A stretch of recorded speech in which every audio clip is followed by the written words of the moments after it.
முதலமைச்சர் செல்வி ஜெயலலிதா 5709 கோடியே 92 லட்சம் ரூபாய் பயிர்க்கடனை தள்ளுபடி செய்துள்ளதாக சட்டப்பேரவையில் தெரிவிக்கப்பட்டுள்ளது. சட்டப்பேரவையில் பயிர்க்கடன் குறித்த கேள்வி ஒன்றுக்கு பதிலளித்து பேசிய கூட்டுறவுத்துறை அமைச்சர் திரு செல்லூர் கே ராஜு, முந்தைய திமுக ஆட்சி காலத்தில் பயிர்க்கடன் ரத்து என்ற பெயரில் வேண்டியவர்களுக்கு வழங்கி மக்களின் வரிப்பணம் விரயம் செய்யப்பட்டதாக தெரிவித்தார். விவசாயிகள் தேசிய வங்கிகளில் வாங்கிய கடன்கள் திமுக ஆட்சியில் ரத்து செய்யப்பட்டனவா என்றும் அமைச்சர் கேள்வி எழுப்பினார். நீங்க தள்ளுபடி செஞ்சவங்க பூரா நீங்க பாத்தீங்கன்னா உண்மையான விவசாயிகள் இல்ல, பூராமே சாதாரண விவசாயி. ஒரே குடும்பத்தில் 88 லட்சம் ரூபாய், 1 கோடி ரூபாய். அது யாரு? எல்லாம் அவங்க தலைவர்கள். முன்னாள் எம்எல்ஏ வாங்கியிருக்காரா, சாமிநாதன் வாங்கியிருக்கிறாரு, முன்னாள் சட்டமன்ற உறுப்பினர் வாங்கியிருக்காங்க. இவங்க விவரம் யாரு? 7 விவசாயிகளா? யாருடைய பணம்? மக்களுடைய வரிப்பணம் இல்லையா?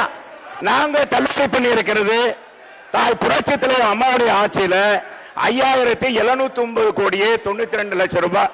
சரி, இதெல்லாம் விட்டுருங்க. நான் கேட்கிறது, எந்த நேஷனலைஸ் வங்கியில, தனியார் வங்கியில அன்றைக்கு இருந்த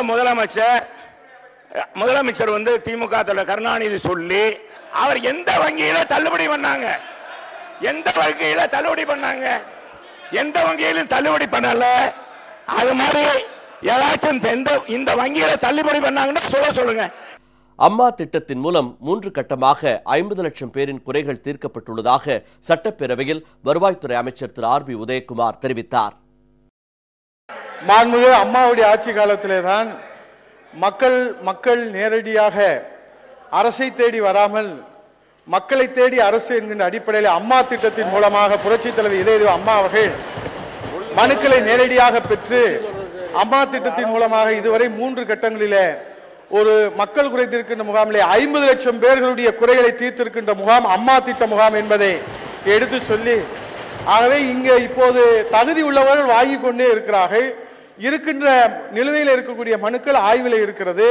அந்த ஆய்வின் மூலமாக தகுதி நிரூபணம் செய்யப்படுகிற போது அவர்களுக்கும் புரட்சி தலைவர் இதய அம்மா அவர்களுடைய அரசு வழங்கி கொண்டுதான் இருக்கிறது என்பதை மாண்புமிகு பேரவைத் தலைவராக